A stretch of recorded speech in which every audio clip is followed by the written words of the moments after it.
As I grew older, I realized that life would be a journey filled with obstacles and unexpected turns. My father instilled in me the importance of perseverance, a trait that would become essential in the future. Early on, I understood that dedication and unwavering focus could be the key elements separating success from failure. When I started my professional career, these lessons influenced every choice I made, especially when I entered the demanding world of the chemical supply industry. Before long, I was leading teams, balancing family obligations, and managing the demands of a career that required constant energy.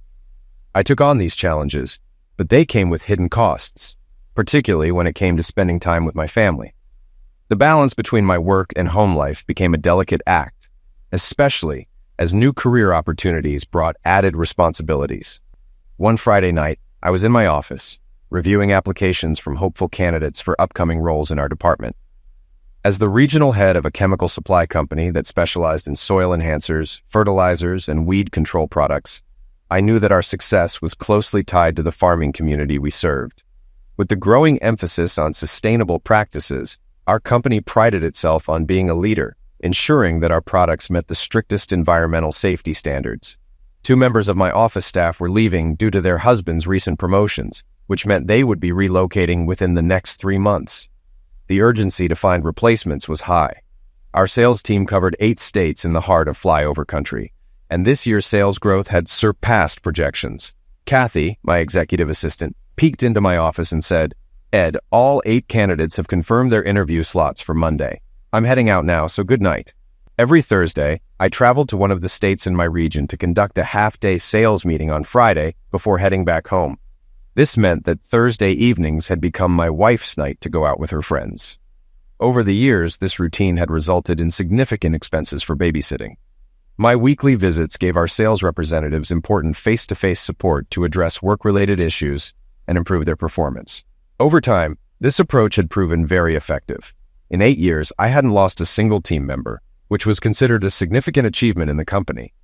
Today, I managed to return just in time to review a few tasks before heading home. For years, the company had been urging me to give up this part of my role. However, I cherished the time alone, which allowed me to reflect in my own way. With a wife who always had advice to share and 3 kids at home, the peaceful time I spent driving was invaluable. Additionally, it saved our branch the cost of hiring a sales manager. I had consistently kept expenses under budget and intended to keep it that way.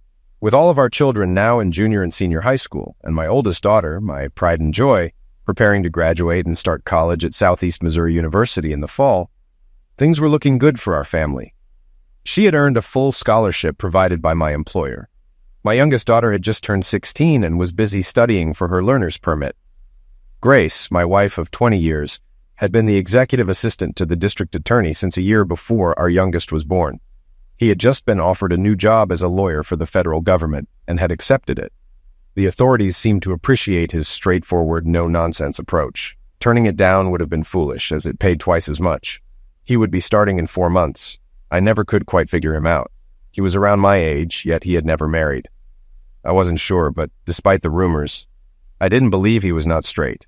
Every second weekend of the month for the past 15 years, my parents would pick up my 3 children to give my wife and me some quality time together.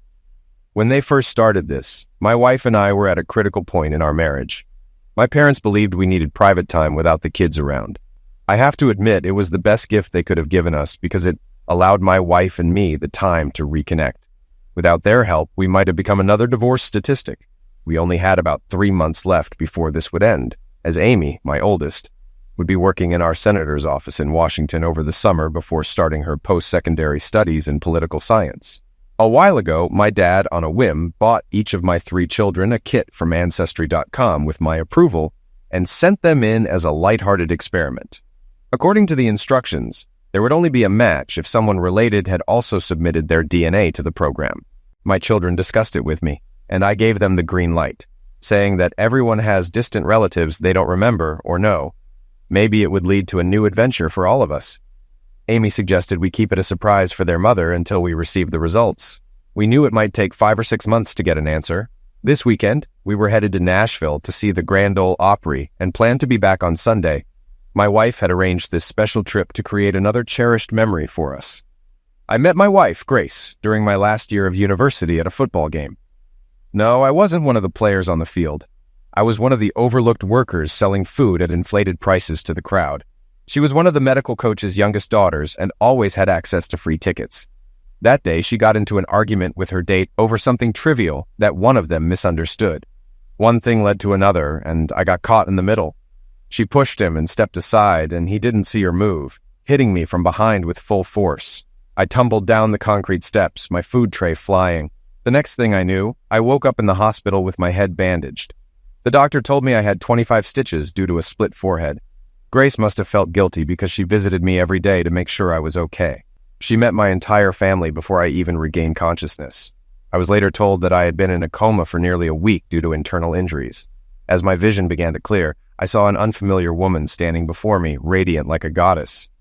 At first, I thought I had arrived at the gates of heaven and that she was my guardian angel. Then, I recognized my girlfriend, Esmeralda, standing beside her, looking unimpressed by the vision next to her.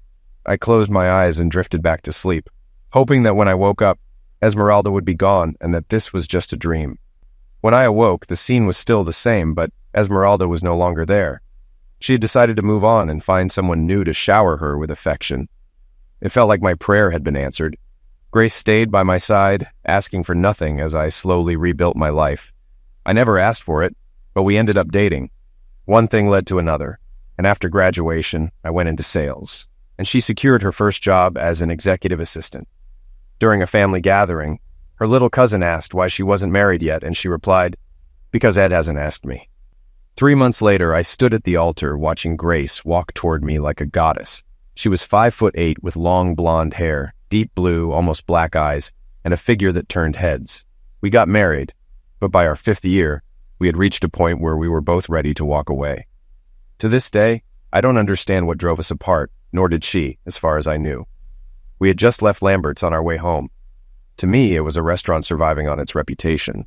The main attraction was the servers tossing large buns across the room for customers to catch, but the rest of the food was outdated and overcooked. We stopped there because it reminded my wife of her mother's home cooking. That's all I need to say. Out of the blue, my wife reached over and turned off the sound system. This move meant she had something serious to discuss. I reached into my jacket pocket and turned on my voice recorder, a habit I had when I wanted to document private conversations that might need verification later. "Ed," my wife Grace asked, "have you ever thought about having an affair?" My first thought was, where is this coming from? My next was, why is she asking this? Was she having one, or did she know someone who was? Why did she feel it was important to bring this up now? I pushed these questions aside before speaking. "Grace, let's be honest," I said. "Everyone has thought about having an affair at some point. The better question is, have I ever acted on it?" And the answer is no. "Why not?" she asked. "Because when I said my vows on our wedding day," I said, "they meant something to me, and they still do." "With society's changing views," Grace said, "marriage vows don't hold the same value they once did. I think you should let go of that mindset and consider finding a female companion you're compatible with. If guilt is what holds you back, think of this as my permission. You have my unconditional blessing to go ahead. It might even help you appreciate our relationship more and deepen your understanding of who we are together. That way you can experience the full value and joy of a relationship with someone else without any burden of guilt." I had an issue with her new perspective because it implied that using others for personal pleasure and gain was acceptable to her. For me, it wasn't. This was a side of her I had never seen, and it made me reconsider things significantly. "Answer me this, my loving wife," I said. "Why is it so important for you that I have an open affair with your approval? Have I done something so awful that you are looking for an excuse to end our marriage?" After 5 minutes of silence, I turned the sound system back on. Her lack of response spoke volumes. Grace always had an answer for everything, but now she was silent. I wondered why. I now believed there was definitely a reason my wife wanted me to have an affair. But what was it? Regardless of the reason, I was convinced that something was seriously wrong in our life. I knew I needed to find out what. I drove for another hour, and we were about 40 miles from home when I saw her reach over and turn off the sound again. I reached into my jacket and turned the recorder back on. "I'm sorry, Ed," Grace said. "I guess I've been reading too many Harlequin romance novels. Those ideas must have come out of nowhere. With that, she turned the sound system back on, thinking that was the end of the conversation. The problem was that our 3 kids and I all knew she disliked those books because they had been her mother's favorite. Grace had always called them trashy and considered herself above them. Whenever her mother passed the latest ones to her, Grace brought them home and threw them away. As I drove the last 40 miles, I realized the only thing I didn't know much about was her Thursday night outings with her friends. It had never seemed important enough to worry about. On the rare occasions I was home, she gladly adjusted her plans to stay in with me. Until now, I had no reason to question those nights because I trusted her completely. But after our conversation, I now had a reason to wonder what those girls' nights out were really about. Was she bar hopping with her friends and possibly forming questionable connections, even one-night stands? By the time we got home, I knew I had to find out what was going on during her nights out. We pulled into the driveway just as my parents arrived with our kids. Once inside, I made my parents a rye and Coke while they told me about their weekend with the kids. For my parents, spending quality time with their grandchildren was priceless. They believed the grandchildren kept them young and updated.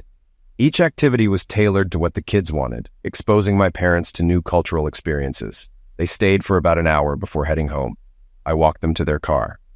"Ed," my dad said quietly, "when would be a good time for us to drop by your office tomorrow for a private chat?" "I have job interviews all day," I replied. "How about around 3 o'clock? Whatever it is, I'm here for you." "It's not about your mom and me," my dad whispered. "It's something involving your wife and her youngest daughter. I shouldn't say more, as she's watching us." "All right, Dad, I'll come over after work, and we should be able to sort it out in half an hour," I said loudly enough for Grace to hear through the window. After watching them leave, I went back inside, grabbed my car keys, and put my toolbox in the trunk. "Hey, honey," I said, "I need to stop by Dad's tomorrow to fix something after work, so I might be a little late." "I heard you from the window," Grace said. "Don't worry, we can have dinner a bit later." My dad arrived exactly on time with my mom, and they were shown into my office. Once seated, we waited for one of the staff members to bring us coffee. After it was served, Kathy shut the office door on her way out. "Ed," my dad started, "I deeply regret the foolish decision to send in our grandchildren's DNA. They found a match for April. She has a grandmother on her father's side who is searching for her son and his descendants." With that, he handed me a document from Ancestry.com, which included a woman's name and phone number. I felt devastated. Just from my expression, my dad could tell how hard the news had hit me. "Dad, I don't think this is a mistake. So let's see what we can find out," I said. Using the office phone, I dialed the number, enabling both the recording and speaker functions to ensure I had a permanent record of the conversation. After 2 rings, the call was answered. "My name is Edward Paul Adams, and I'm looking for Mrs. Beatrice Smith regarding a DNA match found through Ancestry.com, I said. "May I speak with her, please?" "You're speaking to her, young man," the woman replied. "How can I help you?" "It's complicated," I admitted. "To put it briefly, I just found out that my youngest daughter is your granddaughter." "Are you talking about April Marie Adams?" she asked. "Yes, I am," I confirmed. "Then you might know my son, whom I had to give up for adoption when I was just 15, she said. "I might, if I knew his name," I responded. "He was adopted by a family named Barrow. His given names were Luke Robert," Mrs. Smith revealed. My face went pale, and my parents' eyes filled with tears as we all recognized the name. Her candid statement had just turned into a nightmare for me. "He's alive and well," I said. "He's currently the district attorney here in Cape Girardeau County, Missouri. He's also my wife's boss. I think I now understand why he never married." "He's my only child," she said. "I have stage 4 lung cancer and don't have much time left. Would you let April visit me before I pass? If needed, I'm willing to pay for her ticket. I'd like to meet her so I can ensure she receives my estate. Mrs. Smith, given the circumstances, I'll have you coordinate with my parents. Since you're only 1 state away, they can take her on a special weekend trip so you can meet her," I said. "I don't think I'd let my daughter make this trip alone. Is there anything else you need from me?" "Have a notary prepare a statement allowing my lawyer to conduct a DNA test," Mrs. Smith said. "Because of the value of April's inheritance, he'll need confirmation before changing my will." "No problem. I'll hand this call over to my dad now," I said. "He can handle the arrangements and get directions." I stood up, left my office, and handed Kathy my personal recorder. "Get this conversation and the phone call that's still recording transcribed and notarized. I'll need them ready for divorce court." "Do you want me to prepare the authorization for the DNA test as well?" Kathy asked. Kathy was sharp and knew that when I turned on the recorder, She was to discreetly listen in. This method had helped resolve many issues in the past. "Yes," I said, "but we need to keep it quiet for a few weeks. I need to find out what my soon-to-be ex-wife has been doing on her Thursday nights." I stepped into my assistant's office and said, "David, I need to speak with you and your wife as soon as possible. I'll need both of your cooperation for a personal matter." David looked at me and immediately knew that whatever I needed was serious. "She should be finishing her dispatching shift soon," David said. "I'll text her to come over right away." I returned to my office and we finalized the plan. Using the house key they had for my place, they would pack clothes for April and head out next Friday. I would have her taken out of school and dropped off at their house by 10 o'clock. I was seeing my parents out when David's wife arrived. I asked her to go into his office, and I joined them shortly after. Thanks to modern technology, Kathy had already transcribed and prepared copies. I handed a copy to David and Cheryl and suggested they start by reading the conversation between my wife and me. I also gave Kathy the document my dad had given me so she could make photocopies for my lawyer's file, which we were now assembling, and asked her to find the best attorney for the situation. Both Cheryl and David had known my wife and me for years, and they were visibly shaken by what they had just learned. Cheryl and Grace had grown up as neighbors. Although they weren't particularly close, they knew each other well. The reality of today's revelations shocked Cheryl. "Do you think it's possible they're still involved after all this time?" Cheryl asked. "Or could it have been a situation where they got caught up in something and later regretted it?" "I'm not sure, but I'll need both of your help to find out," I said. "For the next few weeks, David, I need you to take my company car on the sales trips. Cheryl, I'll need to drive your car since no one will recognize it. This means you'll need to drive David's car. I'll inform the company that this is part of your cross-training, David, so you'll be doing this for the next 3 months. You're planning to follow your wife on Thursday nights and document what you find," David said. "She'll still believe you're away on your usual trips." My gut tells me this is still happening. "Because why else would she suddenly suggest that I have an affair with her approval?" I said. "If Barrow wasn't changing jobs, nothing would have shifted. I think Grace may be planning to move with Luke Robert Barrow when he starts working in St. Louis. If she can prove I had an affair, it would justify her filing for divorce." "Wow," Cheryl said. "I can absolutely see Grace doing something like that. In today's world, it's common to accuse someone of something you've already done yourself. It's an effective way to divert attention from your own actions."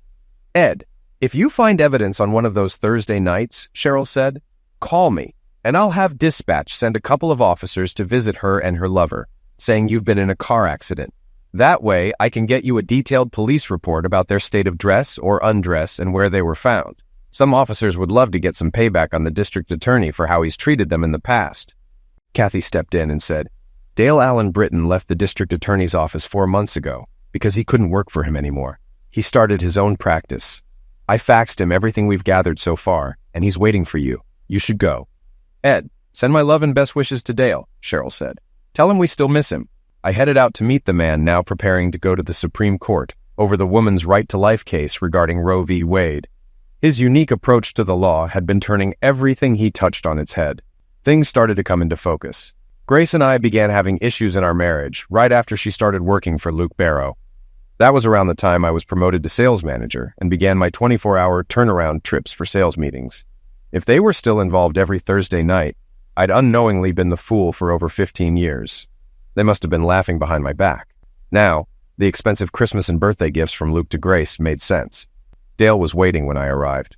Cheryl had already informed him about our plans. Dale even handed me a key to Luke Barrow's house and the code to override the alarm system if needed. He also gave me a slip of paper with a phone number, explaining it belonged to someone who could provide services at a reasonable cost. He mentioned that he had already contacted them, and they were expecting my call. He shared that his background on the streets meant he still had the right connections to make things happen. The codes for Barrow's house would be valid until the end of next week when Barrow would get his regular reminder to update his security. Dale planned to sue Barrow for child support dating back to April's birth, which would be financially devastating for him. Under state law, child support debt couldn't be wiped out through bankruptcy. Dale intended to sue Grace for adultery, marital abandonment, and fraud for knowingly passing off Barrow's daughter as mine. He suggested I temporarily transfer my parental rights for April to my parents until the court case was settled. When I asked why, he explained, "This way they can't claim you're using April as leverage against them. I know Luke will come after you as harshly as possible. He'll treat you just like he's treated others, throwing the book at them for minor offenses. Sometimes the best defense is a strong offense." I offered to use my debit card for a down payment on Dale's services, but he advised against it, saying my wife would notice the transaction right away and might catch on. He suggested I write a check instead, which he would hold until after they were served. As I left, I realized his strategic thinking was designed to give me the upper hand and time to uncover the truth. Kathy had indeed found me the best attorney for the job. I also sensed that Dale had his own reasons for targeting Luke Barrow as fiercely as he was. Both Grace and Luke were about to face a storm they could never have anticipated. Dale Britton had effectively set his own plan in motion. I signed all the necessary documents so that my parents would have temporary parental rights over April starting Friday and gave them a copy. Once Dale and I explained everything to them, they agreed it made sense. I was waiting for Cheryl to arrive in her old 2002 Ford Taurus. David had already left for his first sales trip, and Cheryl would leave her car with me and drive David's home. My oldest had informed me that their mother wouldn't be home for dinner, as she planned to meet her friends after work.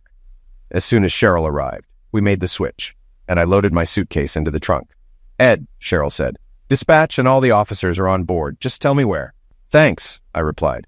"Dale said to call him when we're ready so he can serve them personally." "I'm curious why Dale is so eager to take down Luke Barrow." "For Dale, it's about principle," Cheryl explained. "Luke doesn't stand behind his word."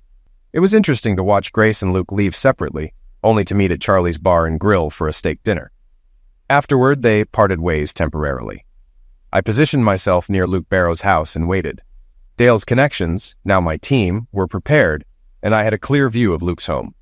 Grace arrived first. She entered the code to disable the alarm and used her key to unlock the door. We filmed her just long enough to confirm her entrance. About 10 minutes later, Luke drove up, and Grace opened the door for him. Her blouse was fully unbuttoned, and she wasn't wearing a bra, revealing her cleavage. Luke embraced Grace and gave her a deep kiss, his hands moving to touch her chest. I stopped recording as they closed the door. 6 of the 8 rooms in Luke's house were wired with video and audio. We were using the neighbor's house as a base, thanks to their son, who was serving time and agreed to let us use the space. Everything happening in Barrow's house was being streamed live to any Facebook pages they were associated with. We learned they had a team following my car, expecting that I would take the bait and look for a new romantic interest. Grace knew my schedule well, so they had planted a woman who matched my type. I texted Cheryl about what I had overheard. She called David to inform him that he was being watched. Being a former Marine, David took immediate action and safely drove off the road at 10 p.m., calling for a tow truck afterward. David reported the accident to Cheryl, who then texted me. I gave the go-ahead and provided the address. While waiting, I went to Barrow's house and removed the valves from their car tires, ensuring they couldn't leave or clean up their mess anytime soon. Soon, police officers arrived, lights flashing, and knocked on the door, asking for Grace Adams. Luke tried to deny her presence until the officers pointed out that her car was in the driveway. Grace finally appeared at the door, wrapped only in a bedsheet. "Mrs. Grace Adams, your husband Edward Paul's car was involved in a motor vehicle accident just outside Little Rock, Arkansas. Your parents suggested we check for you here when you couldn't be reached." I felt a sense of satisfaction watching Grace's face turn pale. The police officer had intentionally misled her to make both her and Luke uncomfortable. Once the officers left, I followed their car at a short distance. From the time the police arrived until they departed, everything had been recorded and streamed live on Facebook. We now had solid proof of the ongoing affair, and so did the residents of Cape.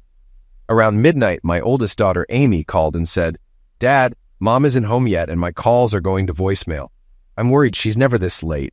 What should I do?" "Call Luke Barrow's cell and ask him to put your mother on the line," I said, texting her his number. "What does her boss have to do with this?" Amy asked. "He's been her Thursday night boyfriend for over 16 years, I replied. I hung up and sent Amy a clip from a burner phone showing Grace in a bedsheet speaking to the police, while Luke stood nearby in just pajama bottoms. 10 minutes later, Amy called back and said, "Mom's phone suddenly started working. She called and said she's on Lower East Broadway with 4 flat tires." I knew she was lying and said that couldn't be true because it's nowhere near Luke Barrow's place. She insisted she was telling the truth. So I told her I saw the video of her and her lover talking to the police. She asked, "What clip?" So I sent it to her. Mom couldn't explain why she was wrapped in a bedsheet.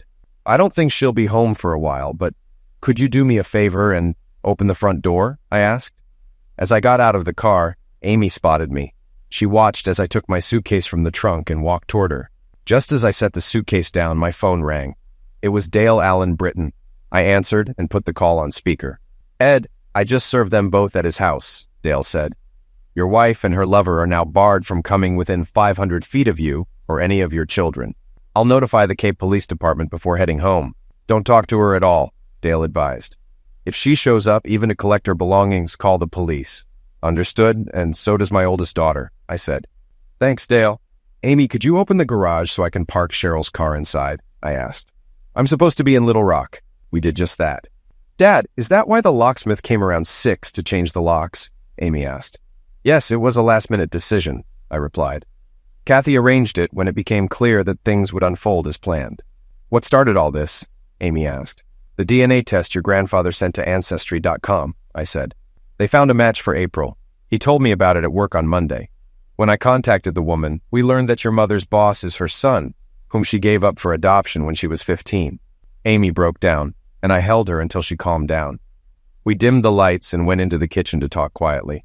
I turned on my voice recorder and played the conversation her mother and I had on the drive back from Nashville. Hearing her mother's words in her own voice was eye-opening. Why would Mom want you to have an affair, Dad? Amy asked. To lessen the impact of her own if it was ever discovered, I said. It's ironic that her suggestion is what led to the truth coming out. A soft knock at the door interrupted us.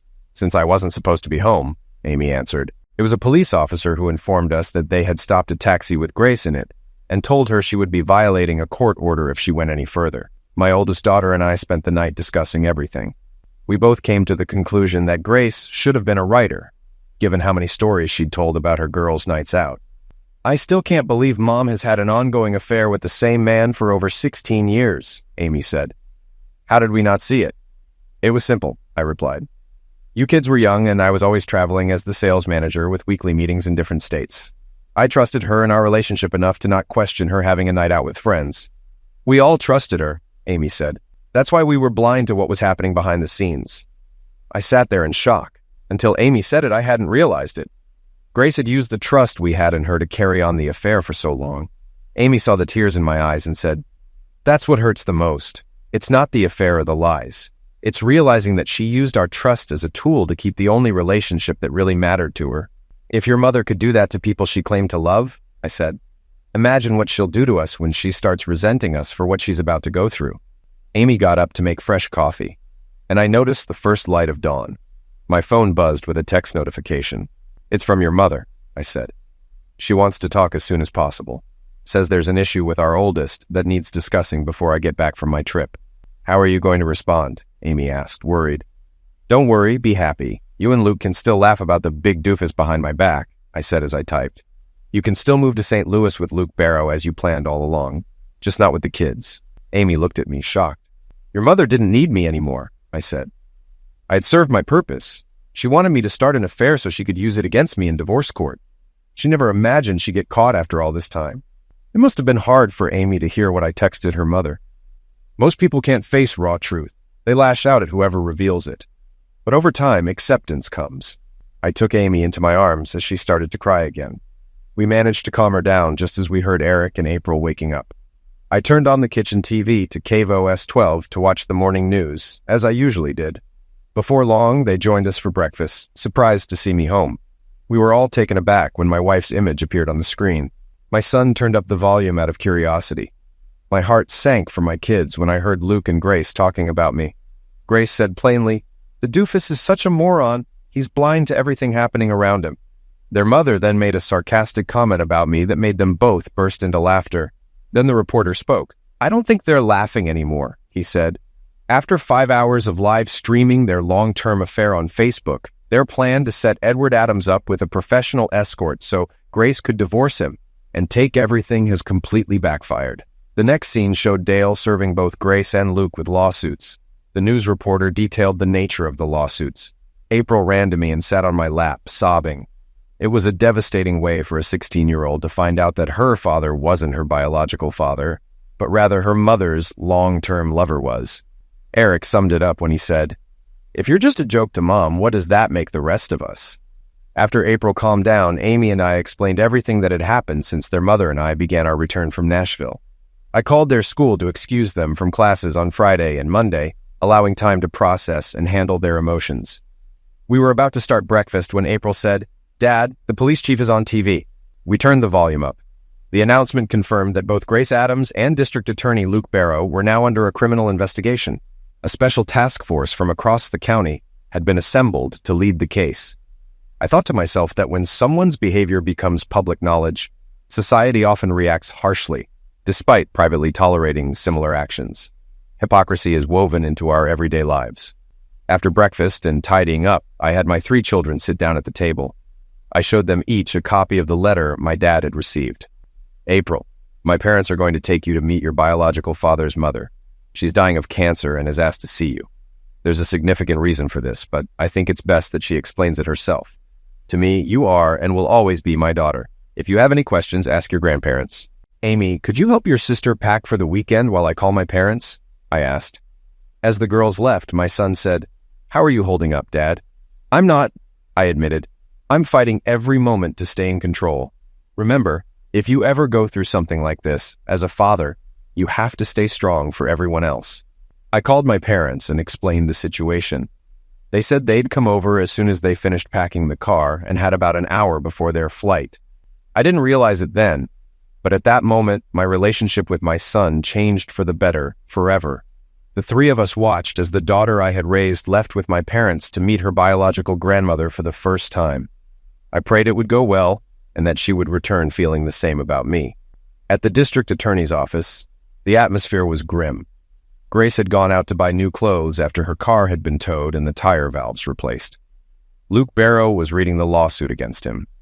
Although there wasn't a direct DNA sample, the biological evidence was linked in a way that left no doubt about his paternity. Everyone in the office now knew about their relationship and the long-standing affair, as well as the hidden truth of April Adams's parentage. It was turning into a political disaster. The legal definition of fraud had expanded over time to include failing to disclose relevant facts, and Dale was suing both Grace and Luke for that in a civil case. It was becoming clearer that they had been deceiving Ed for years. Every lawyer Luke contacted confirmed that Ed Adams and Dale Britton were likely to win. None of them wanted to be involved, as many had already heard about Dale's reputation as a formidable opponent. They pointed out that typical defense strategies rely on presenting facts in a pattern that could be argued, but with Dale, many found themselves defenseless by the time he finished his case. The Facebook exposure of Grace and Luke's behavior, along with their open admission of plotting to ruin an honest man to take his assets and live together, might not have meant much on its own. However, given Luke's status in the community, it had become front-page news. Grace had just left her favorite store, known for its high quality and unique clothing. She was shocked when a woman approached her, asking if she was out of her mind for not realizing things would end badly. When Grace questioned what she meant, the woman told her she'd been an XX star on Facebook for at least 5 hours. Grace returned to Luke's house around 1 p.m. to find a company just wrapping up a service call. They assumed she was the homeowner and advised her and her husband to reset all the security codes in the house. It was only after they left that she realized she hadn't been asked for an electronic signature to confirm the visit. She called Luke, wanting to know who might have orchestrated this to prevent him from securing his new position in St. Louis. When Luke asked why, she explained what she'd walked into, and they began to suspect that Ed's actions were more than just self-defense. They knew that Luke's new job was a politically connected appointment from influential figures. With a coffee in hand, Grace sat down to read the divorce petition. The first shock came when she realized it was her own words to Ed that had made him suspicious. Words about hurting and using another person for personal gain. But it was learning that Ed's parents had told him about the DNA match from Ancestry.com that led him to uncover April's true parentage. This was undeniable proof of her long-term affair. Grace now understood that Ed must have realized it was her actions that almost ended their marriage before April was born. At that moment, she knew Ed had been behind what happened the previous night and was exposing the hidden truths of her life. Just as she took another sip of her coffee, the doorbell rang. She opened it to find the neighbor Luke disliked, Mr. Primrose, standing there. "Mr. Primrose," she said, "how can I help you?" He handed her a legal envelope and said, "Your husband, Ed, used my house as a base for his operation against you and your long-term lover last night. I let him because Luke Barrow got my son sentenced to the maximum as a first-time offender. I thought you'd like to know that the information in this envelope is also being sent by courier to everyone on your side of the family this afternoon. Ed wanted me to ask if you're still laughing at him now." Grace watched him walk away with a wide smile on his face. Back in the kitchen, Grace opened the envelope. It was full of pictures. Her letting herself into Luke's house with her key, greeting him at the door, their foreplay in the living room, and images of them undressing each other. The photos showed everything, including intimate acts and their confrontation with the police. Ed's team had been thorough. The evidence was so comprehensive it seemed as if he was working with officers who had their own reasons for wanting to bring Luke down. But it was the final printed page, signed by her husband, that said it all. If it became public, it would create a wave of problems they weren't prepared for. Her plan to force Ed to comply with her wishes was collapsing in the worst possible way. Grace, I knew last Sunday, by the time we got back from Nashville, that you were trying to set me up for divorce. Since then, I've been trying to understand what I did to make your love turn into such pure hate. Now I know why. I see that you hold me responsible for what you think was missing in your life when we only had 2 children. I believe you felt trapped in our marriage and longed for your carefree single days. Otherwise, you wouldn't have willingly turned to him to relive that life. In doing so, you let him take you away from what you resented for a few hours each week. I understand that the only reason you stayed married to a man you hated and saw as dead was that Luke didn't want the burden of raising kids, even his own. You wouldn't have left them with someone you saw as worthless. Your pride wouldn't allow it. This led to a life built on intentional lies. With each day that you both got away with it, your disdain for me grew. I became more of a fool and an idiot in your eyes. How often did Luke and you laugh at the clueless husband? Did you fuel his passion by belittling me or mocking me? What I can't forgive or forget is the message you and the man you consider your real husband have sent to our children. It's something that will impact them for the rest of their lives. What I still don't understand is how much amusement Luke and you found in treating me and our children as mere pawns in your game. The KVOS 12 news reporter summed it up perfectly when he asked whether you and Luke were still laughing at Grace Adams' husband, Edward Adams, now. I watched as Amy, Eric, and April saw the 2 of you reveal your plans for me to the public thanks to the media. It was painful to see our children witness you both joke and laugh about how easy it would be to bring down the stupid doofus. Eric, our only son, said, "If Mom thinks Dad is just a worthless piece of garbage to be left to dry out and then stomped into the ground, what must she really think of us?" I haven't asked them what kind of relationship they want to have with you moving forward. For now, it seems non-existent. The contempt and disgust you and Luke showed for me have caused that. At least you can find comfort in knowing you've succeeded in leaving me with the reputation of a hapless fool for the rest of my life. Maybe tonight, the 2 of you can toast to that victory. Grace's hands trembled so much that she dropped the paper. She came across as spiteful, bitter, hateful, and cruel, showing no concern for her kids, husband, or anyone else. The only thing she seemed to care about was herself and fulfilling her own desires. Then her sobs broke the silence in the room. Ed had an uncanny ability to dismantle someone's reputation without directly condemning them. No one who read his words could deny the accuracy of his observations about her actions.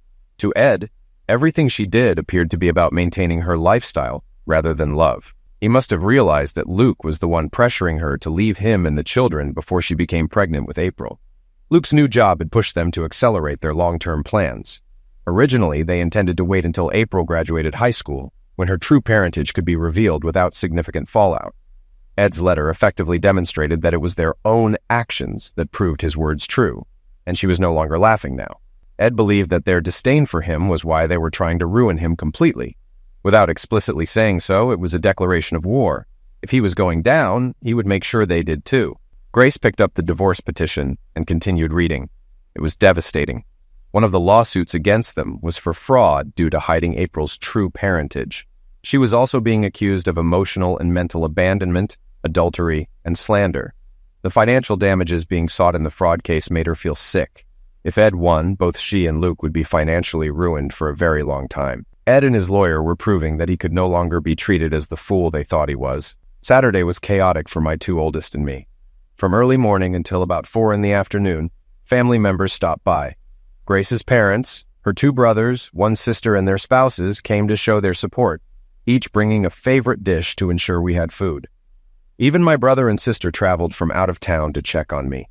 We were surrounded by love and support. Everyone found it hard to grasp how Grace had managed to deceive them for so long. They all agreed that the evidence from social media clearly showed she was trying to destroy me out of spite. My father-in-law and I took a cold beer, and stepped out onto the back deck for a moment. "Edward, let it go," he said. "Cora is inside to give you some privacy, and will keep everyone away until you've calmed down." He stayed with me until I felt more composed. "Cora and I plan to change our will," he said. "What would have been Grace's share will be split among your 3 children. She's our daughter, but I can't forgive her for what she's become." We had just finished clearing the house when my father called. "April met the lady," he said. "There's definitely a family resemblance." The meeting went well. Mrs. Smith was interested in your family's situation and got April to open up about her feelings. It was good to see because she had been holding it all in. The lawyer took the blood sample he needed and then pulled me aside for a private conversation, my dad said. He asked about Luke Barrow, and I shared what we knew. I found out that Luke's real father is serving a life sentence for killing his lover's husband. Luke would have inherited his biological mother's estate if April hadn't come into her life. "Don't worry, Dad," I said. "Dale Britton has a court order preventing him from coming within 500 feet of any of us. It's been a busy day here, with a lot of family from both sides coming by to show their support. We're staying at Mrs. Smith's estate as her guests. Your mother feels honored by the warm reception," Dad explained. "April is with Mrs. Smith now. We both like her. Her lawyer mentioned it's been a long time since he's seen the grand old lady smile. Hold on, I'm going to pass the phone to your mom." "Ed, I had some time alone to speak with Beatrice. She asked what kind of son you were, so I shared stories about your life, trying to be as honest as possible. We discussed the events of the past week in detail. She mentioned that you left it to her to explain to April why she wanted to meet. She said it had been a long time since a stranger showed her that much respect, and thanked us for handling the estate matter delicately," my mom said. "Her plan is to leave everything in a trust for April, managed by you until she turns 25. Text me when you leave so I can be home when you arrive," I said before hanging up. I texted April. "We're all missing you and sending our love. Dad." We finally had a moment to tidy up before David and Cheryl arrived with my car. I apologized for not returning it sooner. "The police chief is seeing an opportunity to take down Luke Barrow," Cheryl said. "He and Dale are collaborating. Dale provided some questionable leads for the investigators to dig into." "The office was somber and tense when I got back," David added. "I mentioned that some of us had known about the situation for most of the week and were helping out where we could. It's been an emotional roller coaster here since Thursday night," I said. "The kids are still struggling at times, so I'm taking Monday off as well." "Have you heard from Grace at all?" Cheryl asked. "Not since Thursday night," I replied. "She and Luke are probably busy moving on with their lives, given how they've publicly shown what they think of us." Early Sunday morning, my youngest daughter called to ask if it was okay for her and her grandparents to return home late on Monday. I agreed, as long as her grandparents were fine with it. She thanked me for insisting that she go. I asked her why. April said, "Mrs. Smith helped me accept that it wasn't my fault that my mom's affair brought me into the world. She made it clear, Dad, that we're all innocent victims and don't deserve the consequences of her son's and my mom's actions. I love you, Daddy," she said before ending the call. Amy, Eric, and I watched as my mom and Dad pulled into the driveway on Monday evening. They looked exhausted and stressed. As soon as April got out of the car, she ran straight into my arms. I had to admit, it felt good to have my youngest daughter home again. My dad opened the trunk and brought in her suitcase, which Eric promptly took to her room. April, Amy, and Eric went into the family room so April could share stories about meeting her new grandmother, giving my parents and me a moment to catch up. We headed to the kitchen, and as I made a fresh pot of coffee, my parents shared their impressions of Mrs. Beatrice Smith. "She was at peace when we left," my dad said. "It was as if she had reached the point where she was ready to accept her passing. Meeting April and receiving her acceptance meant a lot to her." My mom pulled a legal-sized envelope from her purse and handed it to me, explaining, "This was given to me by her lawyer, as per Beatrice's instructions." I opened the envelope and found a letter and a check for $50,000. The letter was brief and sincere. The grand lady expressed her gratitude for granting her request. She noted that she had already outlived her expected time before I reached out to her. The DNA had confirmed the connection, and she described April as a beautiful young woman who had been raised well. She advised me to use the funds to help navigate the difficult period ahead and to stay true to my values. I let my parents read the letter. It was hard to fathom that we had helped fulfill someone's dying wish. Over coffee, I shared everything that had happened while they were away. I told them I felt the worst was behind us emotionally and that we would return to our normal routine starting the next day. The rest of the week went as smoothly as could be expected. Grace tried contacting each of the kids by phone, but was essentially told not to call again. The corporate head office was thrilled that I was no longer running the sales meetings and began searching for a new sales manager for the first time in 10 years. One day, I was in my office reviewing monthly sales figures when Kathy popped her head in and said, "The news is blown up." I looked up and asked, "What now?" "I got an email saying your last letter to Grace was posted online on the Southeastern Missouri newspaper's website." I checked the site and found it under the Speak Out section. Kathy stood behind me and read over my shoulder. By the time she finished, she was in tears. "I wrote it when I was emotionally raw," I explained. "Maybe I was too harsh." "No, Ed," Kathy said. "You just stated what her long-term behavior showed in an honest and direct way. Either one of them could have ended it and told the truth. Luke got the benefits of a long-term relationship without paying the price." "Exactly," I said. "It's rare for society to see the true impact of someone's actions on their family in such a public way," Kathy said. "For those of us who have been through divorce, it's a stark reminder of the pain and suffering we endured before moving forward." "Look at the last comment," I said, reading it aloud. "As a feminist for most of my life, I have advocated for equality and empowerment. What this woman and her lover did to her husband and children has cast a lasting shadow on our movement." Grace and Luke were at Charlie's Bar and Grill for dinner. Normally, the place would be packed on a Friday night, but tonight there were only empty tables around them. When they asked the waitress why, she explained, "We have people waiting who don't want to be seen sitting near you two. I think it's because most have read your husband's last letter to you, Mrs. Adams, on the Southeast Missourian newspaper's website." Realizing the situation, Grace and Luke quickly asked for the bill and left, knowing they would need to avoid public places for a while. Both were coming to terms with the fact that their actions had drastically changed their world. As they walked out, Grace noticed her parents at a table waiting for their meal. She approached them, with Luke following behind. When she spoke, her father looked up and said, "Mr. Barrow, I suggest you take your mistress and leave, so my wife and I can eat in peace." Grace left the restaurant in tears, finally understanding that once you go too far, there's no turning back. She realized she would have to live with the consequences of her and Luke's actions. Back at Luke's place, they looked up the comments on the website and saw firsthand the public's intense disapproval and disdain for them.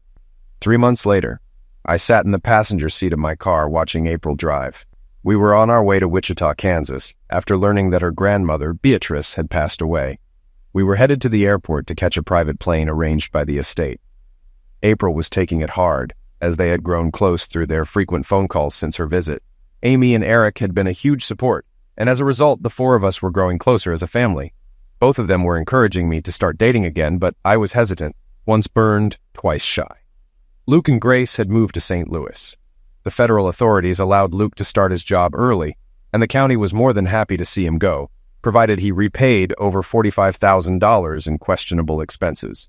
They were now living in a modest 2-bedroom rented apartment, preparing for potential bankruptcy due to the upcoming civil suit. Under Missouri bankruptcy laws, they could only retain up to $10,000 each in equity. Our divorce was settled according to state law. Grace was required to pay child support as long as the kids were in school and cover half of their living expenses if they lived on campus. The civil trial for fraud was set to start in 2 weeks. My kids still refused to speak to their mother, as did her side of the family. Grace had learned the hard way that people will only tolerate so much before walking away for good. April had endured a state-arranged meeting with her biological father. It did not go well for him. April told him that her grandmother had said he was just like his father, a narcissist who shouldn't be around any woman. In front of the Child Services representatives, April declared that both her mother and he were dead to her. We attended April's grandmother's funeral. Afterward, the lawyer revealed the full extent of her inheritance, which was overwhelming for both of us. As the trustee, and after discussing it with April, we decided to sell her grandmother's home along with its contents, except for her personal jewelry and a few photos that April wanted to keep. Back at home, the school year was coming to a close. I was preparing for the first day of court on Wednesday when April came into the den.